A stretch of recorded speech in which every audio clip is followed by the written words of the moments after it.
Anđi, možeš li se malo smiriti? Molim te. Ne mogu. On će je odvesti. Znam da će to učiniti. Zašto bi to učinio kad ne zna da si joj ti teta? Sigurno je shvatio. Jao, trebala sam znati da će se to dogoditi. Anđi, Znaš kakvi su ti ljudi. Ne. Sigurna sam da je već pozvao policiju. Ne. To je Herman. Sigurno je u policijskoj postaji. Oni me sigurno traže. Što će učiniti Pablo? Nema ludovati odmah. Samo se javi i vidi što Što želi. misliš? Želi mi reći da će je odvesti opet. Ne, to nije to. Tražio je zabranu pristupa tako da više nikada neću vidjeti Violetu. Ti se javi. Ne, ti se javi. Ali ne mogu. Ti se javi. Što da kažem? Javi se. Upravo jesam. Halo? Da. Osim što, to je malo delikatna tema za preko telefona. Poslušaj što ti želi reći. Stani. No, mislim na taksi.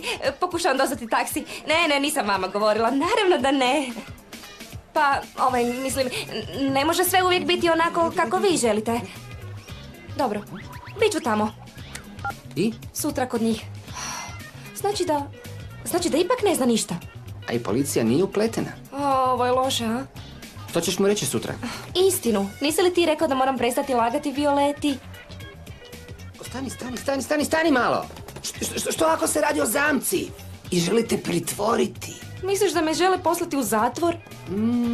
Zapravo sam mislio na ludnicu. Glupane.